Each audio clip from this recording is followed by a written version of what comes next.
Hello students, आप सभी का स्वागत है। मैं सक्षम वत्स, आपका फिजिक्स टीचर। और आज हम इलेक्ट्रोस्टैटिक्स के अंदर जो टॉपिक पढ़ने वाले हैं वो है इलेक्ट्रिक फील्ड। देखो, अभी तक हमने इलेक्ट्रोस्टैटिक्स में क्या क्या पढ़ लिया है बच्चों। हमने चार्ज पढ़ा, चार्ज के बारे में पढ़ा, चार्ज की प्रॉपर्टीज़ पढ़ी, फिर ये भी पढ़ लिया कि भी चार्ज के बीच में जो फोर्सेस लगेंगी वो कैसे लगेंगी, किस तरह से लगेंगी, चार्ज डिस्ट्रीब्यूशन कैसा होगा, डाई इलेक्ट्रिक क्या होता है, इन सब के बारे में पढ़ा है। अब चार्ज से थोड़ा बाहर निकलते हैं तो आएगा आपका इलेक्ट्रिक फील्ड। अब इलेक्ट्रिक फील्ड क्या है कि हमारे पास एक चार्ज है, उस चार्ज के चारों तरफ वो स्पेस जहां तक हम उस चार्ज के इफेक्ट को फील कर सकते हैं उसी को क्या बोलते हैं हम, इलेक्ट्रिक फील्ड। जैसे मान लो कि एक आग है ना, जैसे आग जल रही है। अब आग जल रही है तो आग के आप इधर बैठो, इधर बैठो, इधर बैठो या इधर बैठो, चारों तरफ आग की गर्मी आपको फील होती है। उस आग से जितना दूर जाओगे आपको आग की गर्मी कम फील होगी। एक पॉइंट ऐसा भी आएगा जहां उस आग की गर्मी आपको फील ही नहीं होगी। तो इसका मतलब जहां तक अब इस आग को फील कर पा रहे हो, इस फायर को फील कर पा रहे हो, वो एरिया इसका क्या होगा, फील्ड होगा। इसी तरह से क्या है, हमारे पास एक चार्ज है Q, this is a charge Q। अब इस Q के चारों तरफ वो space, the space around a charge up to which, जहां तक we can feel its force of attraction और रिपल्शन। मान लो भाई O पे चार्ज है और यहां से लेके यहां, यानी कि ये R डिस्टेंस तक ही मैं इसके फोर्स को फील कर सकता हूं, तो ये सारा का सारा एरिया क्या आएगा, इलेक्ट्रिक फील्ड। यानी कि इस चार्ज का अपना एक पर्टिकुलर एरिया है। कूलम्स लॉ में पढ़ा है ना कि मान लो यहाँ पर एक चार्ज आ गया Q1, यहाँ एक चार्ज आ गया Q2, यहाँ एक चार्ज आ गया Q3, यहाँ एक चार्ज आ गया Q4। तो किसी भी दो चार्ज के बीच में फोर्स लगेगी, तो वो फोर्स तब तक ही लगेगी जब तक वो इलेक्ट्रिक फील्ड के अंदर होते हैं। जैसे इन दोनों के बीच में फोर्स है, इन दोनों के बीच में फोर्स है, इन दोनों के बीच में फोर्स है, बट ये फील्ड से बाहर का अगर एरिया हो गया और यहाँ पर चार्ज प्रेजेंट है तो यहाँ कोई फोर्स नहीं लगेगी, और वो फोर्स लग भी रहोगी तो बहुत नेग्लिजिबल, क्योंकि वो इलेक्ट्रिक फील्ड से बिल्कुल बाहर का एरिया हो गया। तो जितनी फोर्सेस काउंट होगी वो इसके अंदर ही काउंट होती हैं। तो इलेक्ट्रिक फील्ड की डेफिनेशन क्या हो जाएगी, it is the space around charge, it is space around a charge up to which we can feel its force of attraction और रिपल्शन। तो ये हो जाता है हमारे पास इलेक्ट्रिक फील्ड की डेफिनेशन। अब इलेक्ट्रिक फील्ड की डेफिनेशन तो ये होगी, बट इलेक्ट्रिक फील्ड कितने टाइप का होता है। तो इलेक्ट्रिक फील्ड बेसिकली दो ही टाइप का होता है। एक होता है यूनिफॉर्म इलेक्ट्रिक फील्ड, और बच्चों दूसरा होगा नॉन यूनिफॉर्म इलेक्ट्रिक फील्ड। जैसा कि नाम से क्लियर है, देखो आपने पहले भी यूनिफॉर्म और नॉन यूनिफॉर्म तो पढ़ा ही हुआ है। यूनिफॉर्म क्या होता है, जहां सब वैल्यूज एक जैसी हो, बराबर हो। नॉन यूनिफॉर्म जहां अलग अलग हो। तो यूनिफॉर्म इलेक्ट्रिक फील्ड कैसा होगा, जहां पर इलेक्ट्रिक फील्ड की वैल्यू एक जैसी है, यहां उतनी है, उतनी वहां, उतनी वहां, उतनी वहां। जितनी वैल्यू, मान लो वैल्यू दे दी 20, तो 20 यहाँ है, 20 यहाँ है, 20 यहाँ, 20 जहाँ भी आप फाइंड आउट करोगे अगर 20 आ रहा है तो उसको बोलेंगे हम यूनिफॉर्म इलेक्ट्रिक फील्ड, और जहाँ इलेक्ट्रिक फील्ड की वैल्यू बदल रही होगी उसको क्या बोल देंगे, non uniform electric field. Electric field अगर यूनिफॉर्म है तो इसको इस तरह से रिप्रेजेंट करते हैं हम पैरेलल स्ट्रेट लाइन से, ऐसे हो सकती है, नीचे हो सकती है। और नॉन यूनिफॉर्म है तो वो इस तरह से हो जाती हैं, कर्व शेप में भी हो सकती हैं, इस तरह से। ये नॉन यूनिफॉर्म है। यूनिफॉर्म होगी तो बिल्कुल बराबर इस तरह से आएंगे। तो यही इलेक्ट्रिक फील्ड जनरली कि इलेक्ट्रिक फील्ड होता क्या है। अब बात आती है कि इलेक्ट्रिक फील्ड के अंदर, यानी कि जो चार्ज पड़ा, चार्ज के चारों तरफ ये स्पेस है, इस स्पेस में क्या हो रहा है, कोई भी चार्ज प्रेजेंट है तो उस पर फोर्स लगेगी। तो इलेक्ट्रिक फील्ड की वैल्यू ज़्यादा कहाँ है और कम कहाँ है, उस चीज़ को कौन मापेगा। तो उस चीज़ को मापने के लिए एक नई टर्म आ गई, वो है इलेक्ट्रिक फील्ड इंटेंसिटी।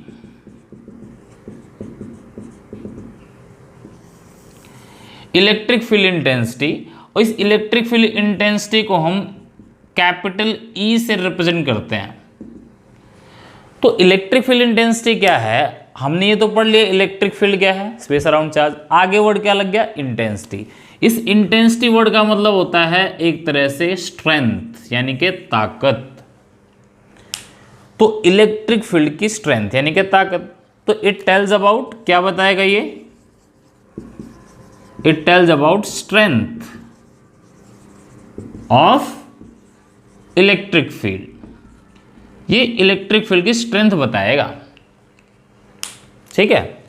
यानी कि इलेक्ट्रिक फील्ड कितना ताकतवर है। जैसे मैंने बताया आग है, आग जल रही है, आग के पास होगे तो ज़्यादा गर्मी फील होगी, दूर होगे तो क्या होगा, कम गर्मी फील होगी। इसी तरह चार्ज के जितना क्लोज होंगे हम, जितना हम पास होंगे, वहाँ उसका फील्ड उतना ज़्यादा स्ट्रॉन्ग होगा, और उस चार्ज से जितना दूर जाएंगे फील्ड उतना ही क्या हो जाएगा, वीक हो जाएगा। यानी कि चार्ज से डिस्टेंस बढ़ाते जाओ, आपका फील्ड भी वीक होता चला जाएगा। तो उसी चीज़ को कैलकुलेट कौन करता है, इलेक्ट्रिक फील्ड इंटेंसिटी। ये तो बात होगी कि भी बता रहा है, वैल्यू बता रहा है, but how it can be calculated.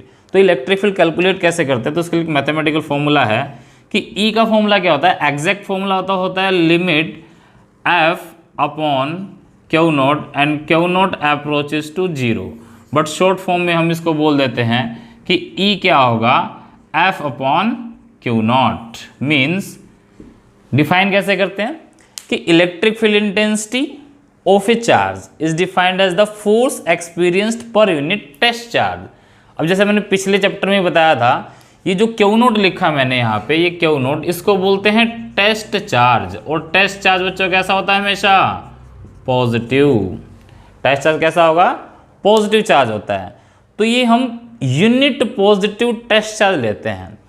तो डिफाइन कैसे करते हैं कि मान लो ये चार्ज था हमारा, और इस चार्ज के इलेक्ट्रिक फील्ड के अंदर एक मैंने दूसरा टेस्ट चार्ज रख दिया क्यू नॉट।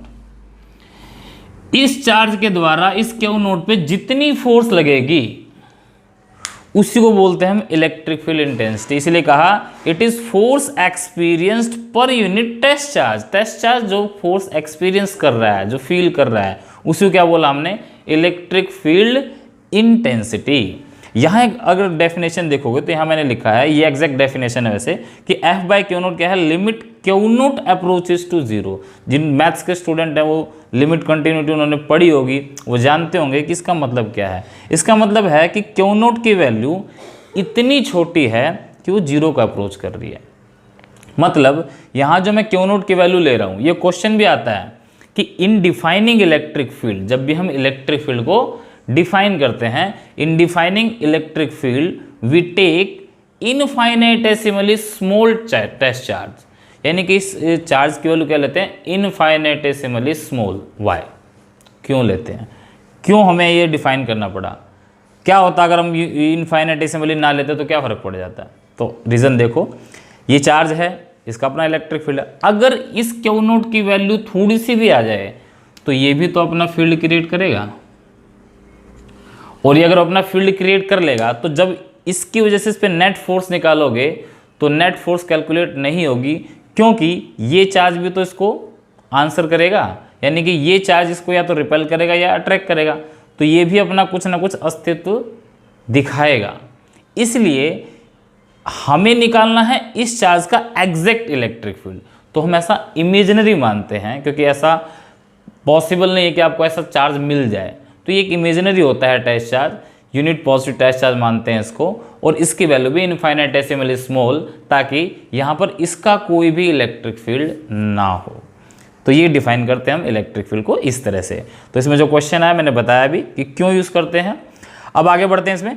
तो यहाँ देखोगे वेक्टर साइन है, तो इसका मतलब ये जो इलेक्ट्रिक फील्ड इंटेंसिटी है ये कैसी क्वांटिटी है, it is a vector quantity. कैसे क्वांटिटी है, वेक्टर क्वांटिटी है।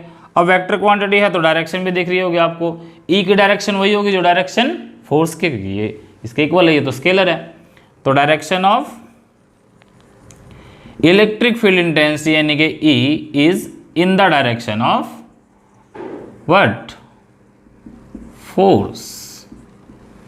जो डायरेक्शन फोर्स की है वही डायरेक्शन इसकी आएगी।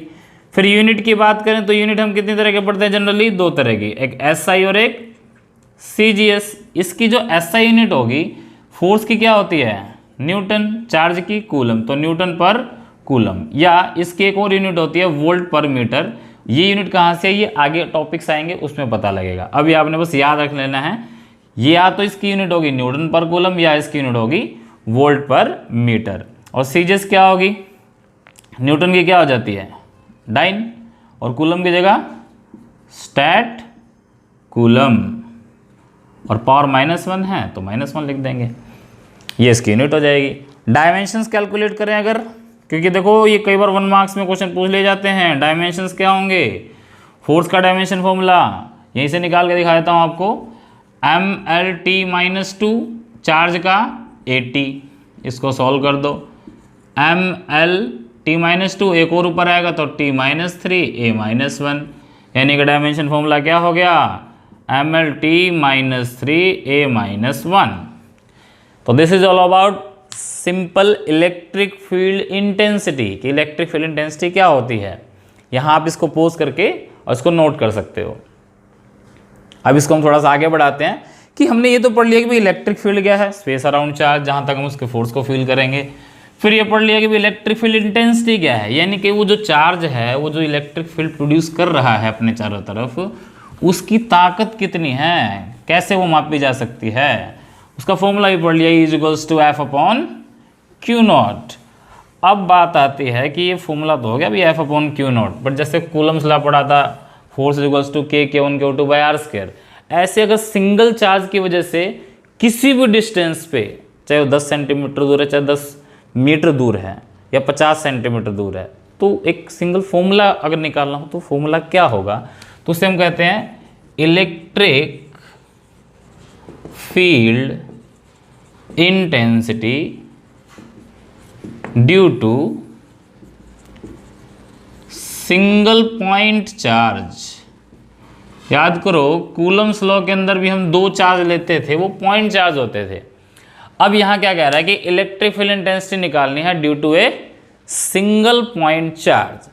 अब हमारे पास मान लो एक चार्ज है, चार्ज भी कैसा है, तो हम जनरली प्लस का ही चार्ज लेके चलते हैं। तो हमारे पास एक पॉजिटिव चार्ज है, ये पॉजिटिव चार्ज है Q, और ये O पॉइंट के ऊपर है। इस पॉजिटिव चार्ज की वजह से, अब इसके चारों तरफ इसका फील्ड होगा, इस पॉजिटिव चार्ज की वजह से मुझे ये पता करना है कि इस P पॉइंट पे O से P तक का डिस्टेंस, ये हमने मान लिया ये R है। अब हमने ये पता करना है कि भाई O से इस P डिस्टेंस पे फील्ड कितना होगा। तो देखो हमेशा याद रखो कि जब भी हम इस तरह का क्वेश्चन करेंगे, यानी जिसमें हमने फील्ड निकालना होगा, तो वहाँ हम जिस पॉइंट पे फील्ड निकालना है वहाँ एक टेस्ट चार्ज लेते हैं। क्या लेते हैं, टेस्ट चार्ज Q0, ठीक है। अब टेस्ट चार्ज कैसा होता है, तो पॉजिटिव चार्ज होता है, सीधी सी बात है। अब ये पॉजिटिव, ये पॉजिटिव, पॉजिटिव पॉजिटिव को क्या करेगा, रिपेल करेगा, रिपेल करेगा तो फोर्स की डायरेक्शन कहाँ आएगी, फोर्स की डायरेक्शन, ये पॉजिटिव इसको रिपेल करेगा तो फोर्स की डायरेक्शन ही आएगी, ये फोर्स की डायरेक्शन हो गई F। अगर फोर्स की डायरेक्शन ये है, ये फोर्स की डायरेक्शन है, तो मैंने बताया था इलेक्ट्रिक फील्ड की डायरेक्शन कहाँ आएगी, जिधर फोर्स उधर इलेक्ट्रिक फील्ड, तो इलेक्ट्रिक फील्ड भी कहाँ होगा, इधर ही होगा, ठीक है। तो अगर इसको हम कैलकुलेट करते हैं, इसमें आगे बढ़ते हैं, तो F की वैल्यू क्या आएगी, F की वैल्यू आएगी Q1 इंटू Q2, यानी कि Q इंटू में Q0 अपॉन वट, यहाँ से यहाँ तक का डिस्टेंस, यानी कि R², ये F आ गई। तो इलेक्ट्रिक फील्ड की वैल्यू कितनी आएगी, E=F/Q0, F की वैल्यू रख दो Q0 अपॉन R², और इसके डिवाइड में क्या है Q0, Q0 से Q0 कैंसिल, तो E का फॉर्मूला क्या आ गया, KQ/R², ठीक है। अगर वेक्टर फॉर्म में लिखोगे तो यहाँ R कैप भी लगा देते हैं, और स्केलर फॉर्म में लिखना है तो सीधा क्या लिख देते हैं, KQ/R²। ये हमने पहले ही पढ़ा है वेक्टर फॉर्म में कूलम्स लॉ के अंदर, ये सिर्फ डायरेक्शन बताने के लिए होता है कि R किस तरफ है, ठीक है। या इसको आप इस तरह से भी लिख सकते हो, 1/Q तो है ही, और K की वैल्यू कितनी थी 4π1/4πε0। तो फॉर्मूला हो जाएगा E = Q/4πε0 r²। याद करो, देखो F में क्या था, K Q1 Q2/r²। तो यहां से एक चार्ज गायब कर दो, क्या बन जाएगा, K/r²। तो इलेक्ट्रिक फील्ड ही तो है। तो इसका मतलब क्या है, इसका मतलब बस ये है कि जब भी इलेक्ट्रिक फील्ड कैलकुलेट करेंगे तो जो दूसरा चार्ज है वो टेस्ट चार्ज है, और क्योंकि वो टेस्ट चार्ज यहाँ डिवाइड हो जाता है इसलिए कैंसिल हो जाएगा। तो आपने फॉर्मूला ये याद रखना है, E = K/r²। This is the formula for electric field due to a single point charge, यानी कि सिंगल पॉइंट चार्ज की वजह से इलेक्ट्रिक फील्ड का ये फॉर्मूला होगा। वेक्टर फॉर्म में ये, स्केलर फॉर्म में आप ये लिख सकते हो। अब इस फॉर्मूले से अगर दो बातें आप ध्यान से देखोगे तो एक तो बात क्या है कि electric field is directly proportional to Q, भाई चार्ज की वैल्यू जितनी ज़्यादा होगी फील्ड उतना ज़्यादा आएगा। और दूसरा, electric field is inversely proportional to r²।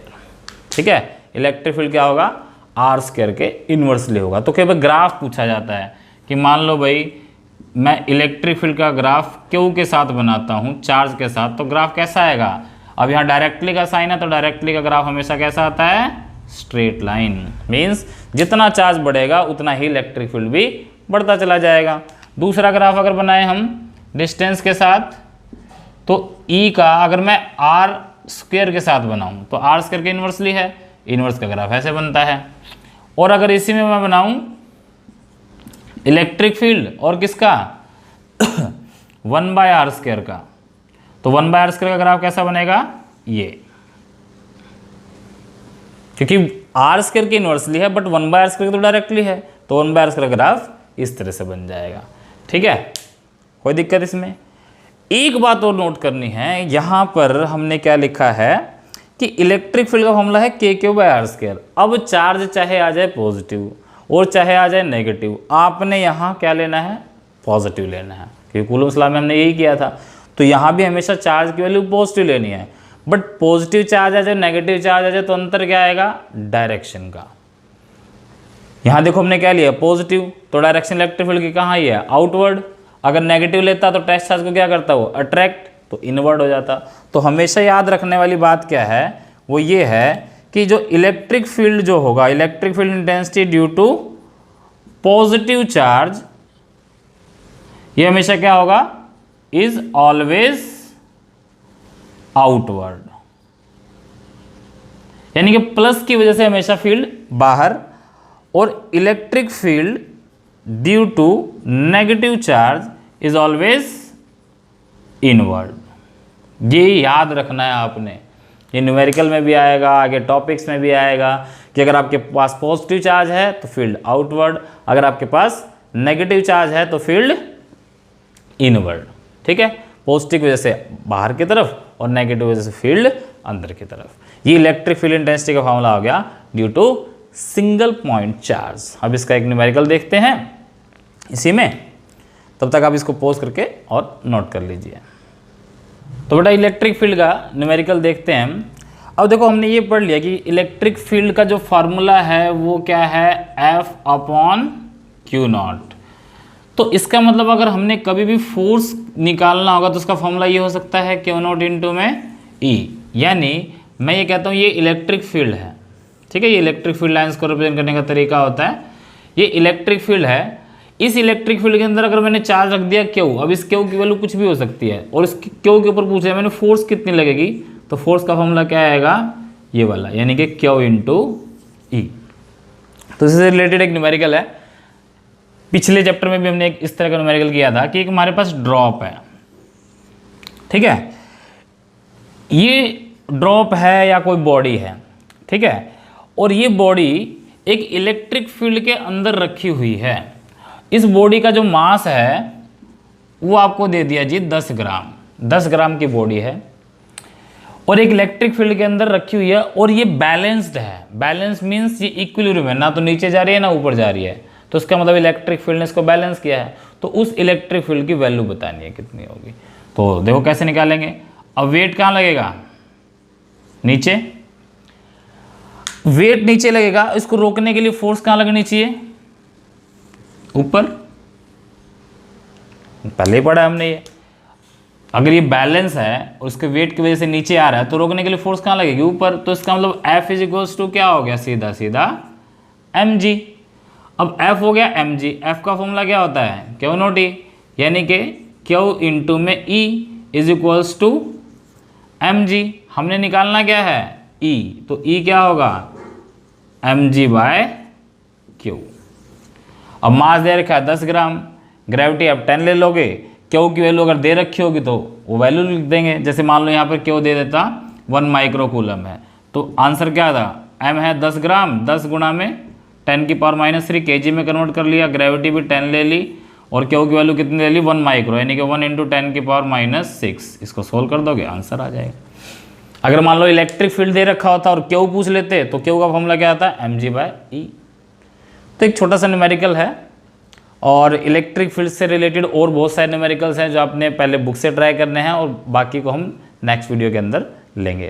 तब तक के लिए न्यूमेरिकल कीजिए, इस टॉपिक को कीजिए और फिर हम मिलेंगे नेक्स्ट लेक्चर में। Okay, thank you.